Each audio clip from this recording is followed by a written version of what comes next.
వాక్యమే నన్ను బ్రతికించెను, బాధలలో నెమ్మదినిచ్చెను. అనుదిన ఆత్మీయమన్న కార్యక్రమానికి మీ అందరినీ ప్రేమపూర్వకంగా ఆహ్వానిస్తూ ఉన్నాం. ఈ దినము ఆంధ్ర క్రైస్తవ కీర్తనల పుస్తకం నుంచి 48వ పాట స్తోత్రము స్తోత్రము ఓ దేవా అనే పాటని పాడుకుందాం.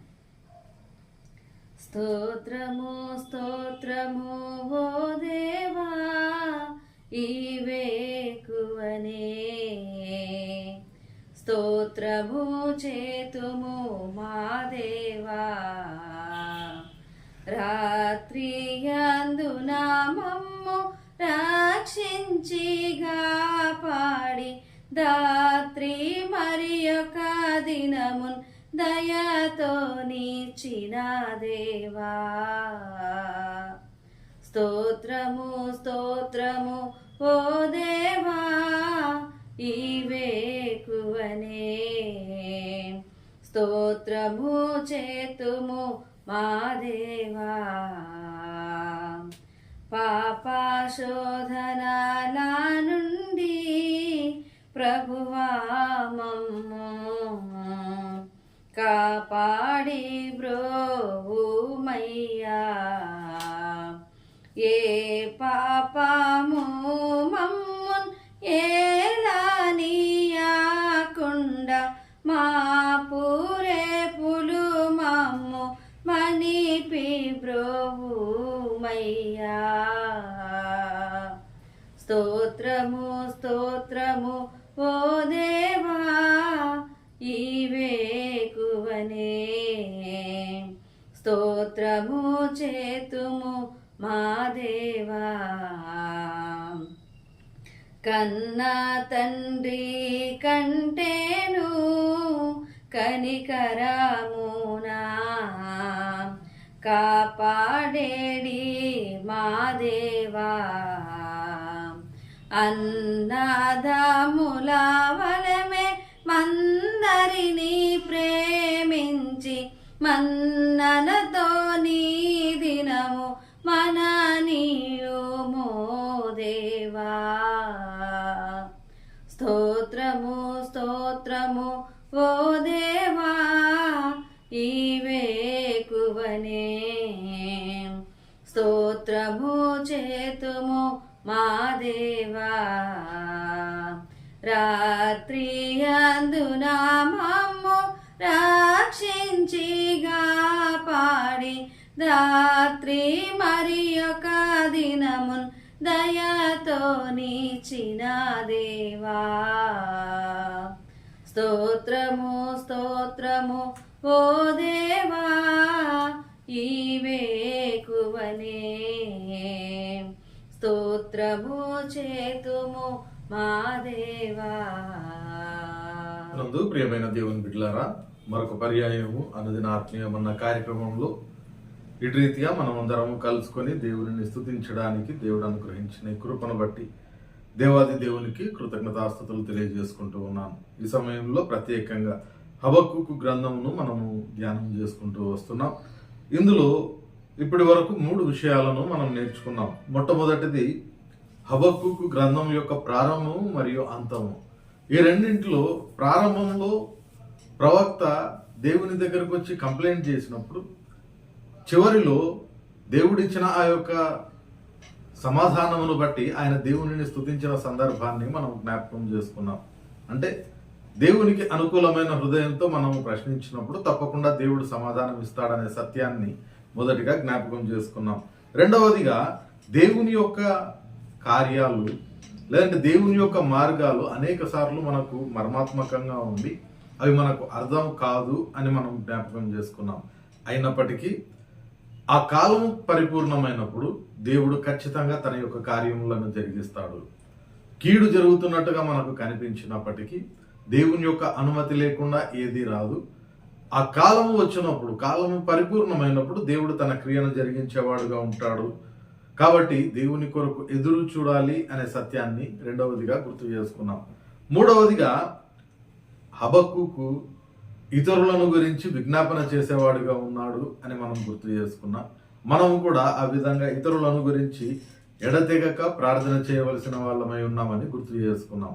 ఈరోజు మరికొన్ని విషయాలను మనం జ్ఞాపకం చేసుకుంటే, మొదటి అధ్యాయము 4వ వచనంలో ఆయన మాట్లాడుతూ ఉన్న ఆ మాటలు మనం చూస్తే, అక్కడ 4వ విషయము మనకు క్లియర్గా దీని ద్వారా అర్థమయ్యేది, దేవుడు ఖచ్చితంగా దుష్టులను శిక్షిస్తాడు.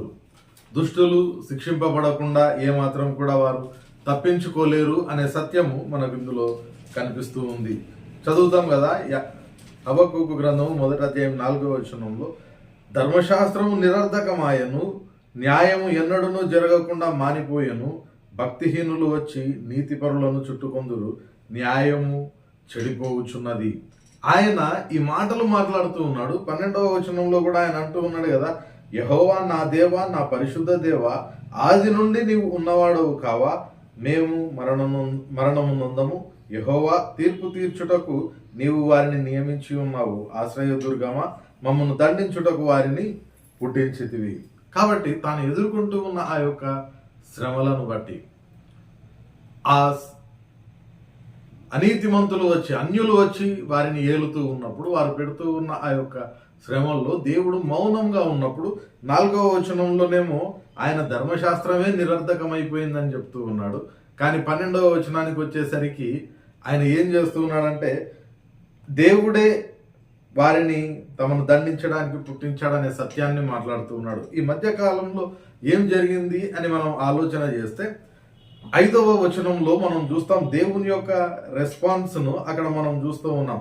దేవుడు అంటూ ఉన్నాడు కదా, అన్యజనులలో జరిగినది చూడండి, అది ఎలా ఉంటది అని అంటే, కేవలం విస్మయం ఉందండి, మా దినములలో నేను ఒక కార్యము జరిగింతును, అలాగు జరుగునని ఒకడు మీకు తెలిపినను మీరు అతనిని నమ్మక ఉందురు అనే మాట ఆయన చెప్తూ ఉన్నాడు. అంటే జరిగిన ఆ కార్యం అంతటి ఆశ్చర్యకరంగా ఉంటుంది. చూసిన వ్యక్తి కూడా దేవుడు చేసిన ఆ కార్యమును ఎప్పుడైతే చెప్తూ ఉన్నాడో దానిని నమ్మడానికి కూడా మనసు రానంతటి గొప్ప కార్యాన్ని చేస్తాను అని దేవుడు చెప్పినట్లుగా మనం చూస్తూ ఉన్నాం. ప్రియమైన దేవుని బిడ్డలారా, ఖచ్చితంగా ఎవరైతే అనీతిమంతులుగా ఉంటారో, దుష్టులుగా ఉంటారో, వారు తప్పకుండా శిక్షింపబడతారు అనే సత్యము ఈరోజు మనము జ్ఞాపకం చేసుకుంటూ ఉన్నాం. సామెతల గ్రంథము 11వ అధ్యాయము 21వ వచనంలో మనం చూస్తే, నిశ్చయముగా భక్తిహీనునికి శిక్ష తప్పదు అనే మాటను మనం చూస్తూ ఉన్నాం. కాబట్టి తప్పకుండా దేవుడు ఆ కాలం సంపూర్ణమైనప్పుడు ఆ దుష్టులను ఖచ్చితంగా దేవుడు శిక్షించేవాడుగా ఉంటాడు. 5వ సత్యము మనం జ్ఞాపకం చేసుకుంటే, 2వ అధ్యాయము 4వ వచనంలో మనం చూస్తాం. 2వ అధ్యాయము 4వ వచనంలో మనం జ్ఞాపకం చేసుకుంటే, అక్కడ ఆయన మాట్లాడుతున్న మాటను మనం చూస్తాం కదా, వారు యథార్థపరులు కాక తమలో తాము అతిశయపడుదురు, అయితే నీతిమంతుడు విశ్వాసమూలముగా బ్రతుకును. ఈ నీతిమంతుడు విశ్వాసమూలముగా బ్రతుకును అనే మాటను మనం జ్ఞాపకం చేసుకున్నప్పుడు, అది కేవలము ఆ దినాన శ్రమలు అనుభవిస్తూ ఉన్న వాళ్లకు ఒక నిరీక్షణ కలిగించే మాట మాత్రమే కాదు, కానీ నూతన నిబంధనలో పౌలు భక్తుడు కూడా రోమియులకు రాసిన పత్రికలో కానీ, గలతీయులకు రాసిన పత్రికలో కానీ 2-3 సందర్భాలలో ఆయన ఈ మాటను ఉపయోగించుకున్నట్లుగా మనం చూస్తాం. అంత మాత్రమే కాకుండా మన ప్రస్తుతపు క్రైస్తవ సమాజంలో ఒక గొప్ప రెవల్యూషన్ రావడానికి కూడా ఈ వచనము కారణమైంది. మార్టిన్ లూథర్ కూడా సంస్కరణ తీసుకొని రావడానికి చాలా బాగా ఉపయోగపడిన మాట ఈ మాట మనం చూస్తూ ఉన్నాం. ఎందుకంటే ఇక్కడ ఆయన చెప్తూ ఉన్న మాట ఏమంటూ ఉన్నాడంటే, నీతిమంతుడు విశ్వాసమూలమున జీవించును. కానీ ఆ కాలంలో మార్టిన్ లూథర్ వరకు, ఈ సంస్కర్తలు రాక ముందు వరకు కూడా నీతిమంతుడు విశ్వాసమూలముగా జీవించును అనే మాట ఎక్కడో మరుగున పడిపోయి ఉంది. పోపు చెప్పినది మాత్రమే జరుగుతూ వచ్చింది. ఎవరికి కూడా దేవుని యొక్క వాక్యమును చదివే అవకాశము కూడా లేని ఆ క్రమంలో దేవుడు ఏం చేస్తూ ఉన్నాడంటే, మార్టిన్ లూథర్ను తీసుకొని వస్తూ ఉన్నాడు. ఆయన బైబిల్ను చదివి ఈ మాటను జ్ఞాపకం చేసుకొని ఆయన ఈ మాట ద్వారా ఒక గొప్ప సంస్కరణ తీసుకొని రావడానికి కూడా ఇది ఉపయోగపడినట్లుగా మనం చూస్తూ ఉన్నాం. ప్రియమైన దేవుని బిడ్డలారా, ఈ సత్యము ఆయన గ్రహింపులోకి ఎలా వచ్చింది అనంటే, తన ప్రజలందరూ కూడా తిరుగుబాటు చేసి దేవుని యొక్క తీర్పులో ఉన్నప్పటికీ, ఒక అన్యజనులు వారిని పరిపాలిస్తూ ఉన్న ఆ జనంలో ఈయన కూడా ఒకడైనప్పటికీ ఆయన ఏం చేస్తున్నాడంటే దేవుని యందు భయభక్తులు కలిగి ఉన్నాడు కాబట్టి దేవుడు ఆయనకు జీవమునిస్తూ ఉన్నాడు. వారికి ఆ మాటలు తెలియజేయడం కొరకు, తన పరిచర్య కొరకు దేవుడు ఆయనను ఎన్నుకున్నాడు. ప్రియమైన దేవుని బిడ్డలారా, ఈరోజు మనం జ్ఞాపకం చేసుకున్న 2 విషయాలు. అనీతిమంతులు తప్పకుండా శిక్షింపబడతారు. అంత మాత్రమే కాకుండా నీతిమంతులు విశ్వాస మూలముగా జీవిస్తారు. చివరిగా మనం జ్ఞాపకం చేసుకుంటే దేవుని యొక్క ప్రణాళికలు ఎల్లప్పుడూ కూడా ఉత్తమమైనవిగా మనం చూస్తాం. మన యొక్క మానవ హృదయానికి గోచరం కాని విధంగా దేవుడు తన కార్యాలను జరిగించేవాడుగా ఉంటాడు. ఇక్కడ మనం జ్ఞాపకం చేసుకుంటే ఈ హబక్కూకు కూడా అనేకమైన శ్రమలు, హింసలు తన ప్రజలు పడుతూ ఉన్నప్పటికీ ఆయన దేవుని మీద ఆనుకొని ఉన్నాడు కాబట్టి మొదటిగా ఆయన డిసప్పాయింట్ అయి దేవునిని ఒకవేళ ప్రశ్నించేవాడుగా ఉన్నప్పటికీ చివరిగా ఆయన మాట్లాడే ఆ మాటలు మనం జ్ఞాపకం చేసుకుంటే 3వ అధ్యాయం 18, 19 వచనాలలో మనం చూస్తాం కదా. నేను యెహోవా యందు ఆనందించదను, నా రక్షణకర్త అయిన నా దేవుని యందు నేను సంతోషించదను. ప్రభువగు యెహోవాయే నాకు బలము, ఆయన నా కాళ్ళను లేడి కాళ్ళ వలె చేయును, ఉన్నత స్థలముల మీద ఆయన నన్ను నడవజేయును అనే మాట చెప్తా ఉన్నాడు.